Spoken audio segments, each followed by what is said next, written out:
उन सभी का धन्यवाद जो आज मेरी बातें सुन रहे हैं। आज मैं बात करना चाहता हूँ अपने ईगो के बारे में। मुझ में पहले बहुत ईगो था और मैं अपने ईगो से सब कुछ पाना चाहता था। ईगो से ही जीतना चाहता था। मुझे लगता था एक ईगो रखना चाहिए। जैसे सभी कहते हैं कि अपना ईगो थोड़ा बहुत होना चाहिए, ठीक है। हम उसे छुपाते हैं। किसी भी चीज़ में देखोगे आप,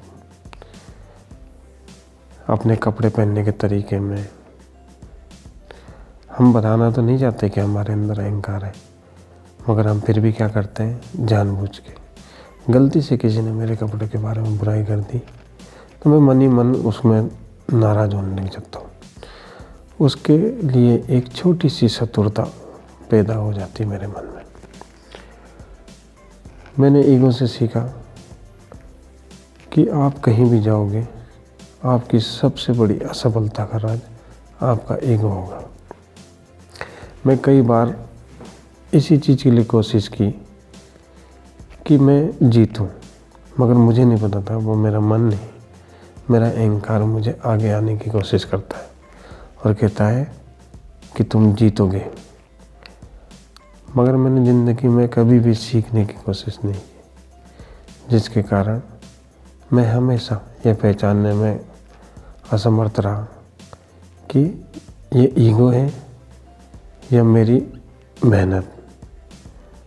सभी लोग देखना किताब पढ़ते हैं, सब कुछ करते हैं, मगर किताब पढ़ने से पहले ही उनके मन में आ जाता है कि एग्ज़ाम तो मैं निकाल ही दूँगा। ये तो छोटा एग्ज़ाम है। अगर आप यूपीएससी की तैयारी कर रहे हैं तो कोई बोलेगा लोअर पीसी की तैयारी करनी है, तो वो सोचेगा कि नहीं, ये तो नॉर्मल सा एग्ज़ाम है, मैं तो इसे निकाल ही लूँगा। और वहीं से हमारी उल्टी गिनती स्टार्ट हो जाती है। मुझे क्या पता कि ईगो किसे कहते हैं। हम अपनी मस्ती में झूम रहे हैं, गा रहे हैं, सब कुछ कर रहे हैं, मगर हमें पता ही नहीं रहता कि कोई है हमारे अंदर जो धीरे धीरे हमारे गिरने की वजह बन रहा है, हमें ख़त्म करने की वजह बन रहा है। ईगो बहुत अच्छी चीज़ है जो कि आदमी को सीधे तौर पर कहीं का नहीं छोड़ता। मुझे ईगो बहुत पसंद है। जिन लोगों के अंदर ईगो होता है मुझे बहुत पसंद है, क्योंकि वो पहले मेरे अंदर भी था। और ईगो रखने से ये फ़ायदा होता है कि आदमी चाहे खुद में कितना भी बुरा हो, उसे अपनी बुराई नहीं दिखती। हम भी ऐसे ही थे पहले, मगर धीरे धीरे जब हमने अपने मेहनत करके अपने ईगो को बहुत बड़ा किया, तब समझ में आया कि ये ईगो किसी काम का नहीं है। तब उसके बाद मैंने सीखा कि मुझे मेरा जो भी लक्ष्य होना चाहिए वो केवल एक ही बात में होना चाहिए, सीखने का। अगर आपने कोई भी एग्ज़ाम की तैयारी करनी शुरू की है या फिर आप कोई भी गेम खेल रहे हो, अगर आपने केवल ये लक्ष्य रखा कि इसमें मेरे को जीतना ही जीतना है, इसमें मेरे को सबसे ज़्यादा नंबर लाने, तो आप कभी भी अपने जीवन में सफल नहीं हो सकते। भले उस गेम में या उस एग्ज़ाम में आप पास हो जाओगे, मगर आगे भविष्य में कभी सफल नहीं हो सकते। क्योंकि आप कुछ भी देखो, ईगो का सबसे बड़ी चीज़ क्या है, जो चीज़ आपको चाहिए मिल जाती है, उसके बाद वो दो कौड़ी करने रहता। आपको कार चाहिए, मैंने 1 लाख की कार लाया, आप 4 लाख की कार लाएंगे, मगर जब 4 लाख की कार आपके घर में आ जाएगी, उसके बाद उसकी कोई वैल्यू नहीं रहेगी। ईगो से मैंने बहुत कुछ सीखा है। इसका कोई भी फायदा नहीं है। तब मुझे किसी मेरे गुरु ने सिखाया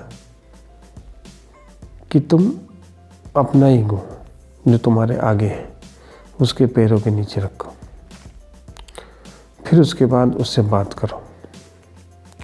उसके बाद आपके सामने वाले बंदे की हर बात आपको समझ में भी आएगी और आप उससे सीखोगे भी।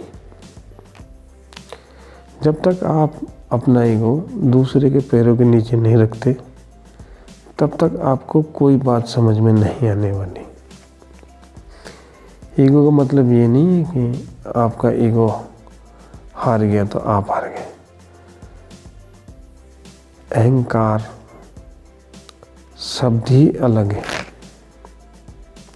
वो आपकी मन की अशांति का सबसे बड़ा शत्रु है। अगर आप अपने मन को शांत रखना चाहते हैं तो उस ईगो को हटाइए और उसकी जगह एक रस पैदा कीजिए। ध्यान बोलते जैसे छोटे बच्चे जब खेलते हैं तो उनका पूरा ध्यान, पूरा रस उसी में रहता है। जब आपको पढ़ाई करनी है, मुझे 500 पेज पढ़ने हैं, मुझे ये एग्ज़ाम क्रैक करना है, इसके लिए नहीं, इस किताब में क्या चीज़ है उसे सीखने के पर्पज़ से आप उस किताब को पढ़ो। हो सकता है एग्ज़ाम निकले ना निकले, मगर इतना ज़रूर है कि आप उस किताब को ज़रूर लिख सकते हैं। मैंने बहुत से लोग देखे जो अच्छे कपड़े पहनकर, नए कपड़े पहनकर अहंकार तो दिखाते हैं, मगर अंदर ही अंदर बहुत कमज़ोर होते हैं।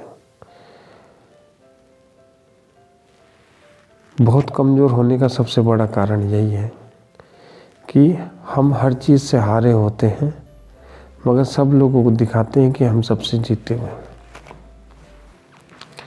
अगर आपको जीतना ही है तो दुनिया से नहीं, अपने आप से जीतना ज़्यादा ज़रूरी है। और जीतना कब कहा जाता है? जब आप मन से खुश रहते हैं, जब आपका मन अकेले में, हर चीज़ में, चाय पीने में, हर चीज़ में खुश रहे, तो आप समझ लो कि आप जीत रहे हो। अगर आपका मन दूसरों को हराने में, दूसरों से अच्छा दिखाने में, दूसरों को नीचा करने में या परेशान करने में लगा रहता है, तो इसका मतलब आपका ईगो आपके अंदर हावी हो रहा है। तो मैं यही चाहता हूँ कि जो ये मन है वो तभी शांत होगा। अभी ये बातें तभी समझ में आती है जब आप बहुत सारे घटनाओं का साक्ष्य बनोगे। जब तक आप बहुत सारी घटनाओं का साक्ष्य नहीं बनोगे, तब तक आपको ये नहीं पता चलेगा कि मेरे अंदर ईगो है कि नहीं है।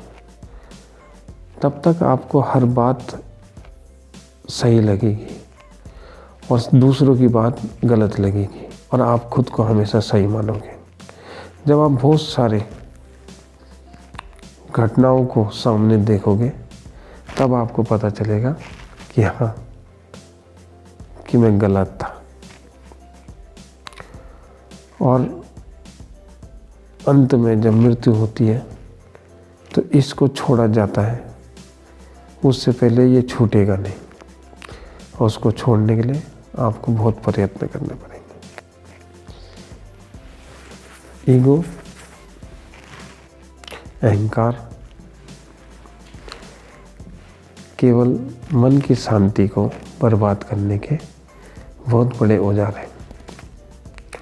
तो मेरा आपसे निवेदन है कि आप इस शांति को भंग करने वाले अस्त्र को छोड़ें और मन को शांत रखने वाले अस्त्रों को पकड़ें। इसी के साथ आज की विदाई लेते हैं। आप सभी का धन्यवाद।